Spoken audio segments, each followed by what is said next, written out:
អរគុណអូនចំពោះការ comment និយាយទៅតាមដានវីដេអូក៏ដូចជាចង់ឲ្យបងនិយាយចែករំលែកអំពីបទពិសោធន៍ក៏ដូចជាជំនាញដែលបងរៀនក៏ដូចជាឱកាសនៃការរៀនចប់ជំនាញហ្នឹងទៅធ្វើអីក៏ដូចជាបញ្យល់អំពីពាក្យពាណិជ្ជកម្មនិយាយទៅ comment ហ្នឹងគឺបងឃើញយូរហើយតែបងអត់បានឆ្លើយអញ្ចឹងបងឃើញតាំងពីពេលដែលបងទៅលេងខ្មែរវិស្មការ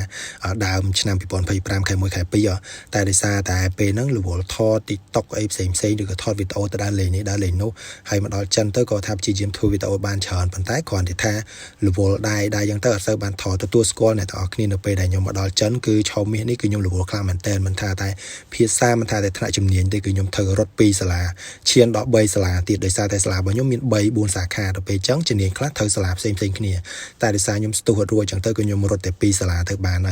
ហើយអូខេចូលមកក្នុងវីដេអូនេះវិញ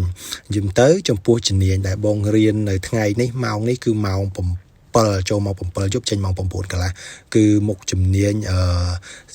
សេដ្ឋកិច្ចនិងនយោបាយចង់តាក់បន្តិចអ្នកនរគ្នាដោយសារតែខ្ញុំអត់ទាន់ជាផ្ដាសាយទេដោយសារនៅចិនវានៅតែជានៅឡើយវាអត់ទាន់ផុតទេវាអាចអូសបន្លាយដល់ដើមខែ5អីចឹងទៅ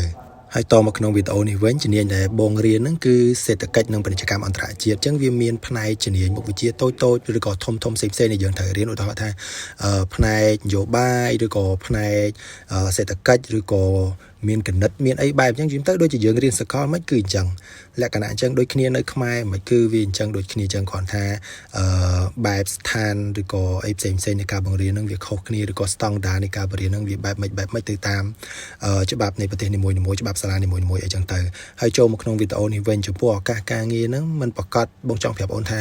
มันប្រកាសនិស្សិតដែលគាត់រៀននៅខ្មែរឬក៏នៅក្រៅប្រទេសដល់ណាដល់ណីក៏ដោយมันប្រកាសដែលគាត់រៀនចប់ទៅលើមុខជំនាញមួយហ្នឹងពេលដែលគាត់រៀនចប់ហ្នឹងគាត់ទៅធ្វើការទៅលើជំនាញមួយហ្នឹងទេពេលខ្លះគាត់អាចទៅធ្វើការងារផ្សេងក្រៅពីជំនាញដែលគាត់រៀនអញ្ចឹងក៏មានដែរអាហ្នឹងវាចូល50-60%បាត់ហើយអាហ្នឹងតាមជាក់ស្ដែងដែលយើងមើលឃើញអញ្ចឹងណាហើយចំពោះឱកាសការងារឧទាហរណ៍បងរៀន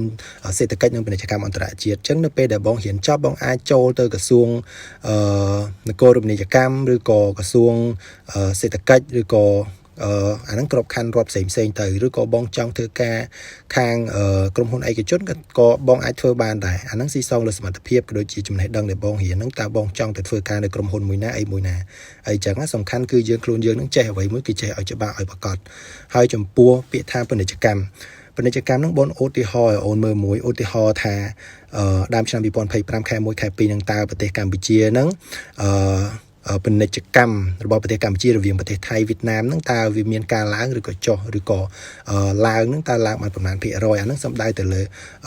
ភាគហ៊ុនក៏ដូចជាការវិនិយោគឬក៏ការនាំចេញនាំចូលការដោះដូរគ្នាទៅវិញទៅមករវាងផលិតផលឬក៏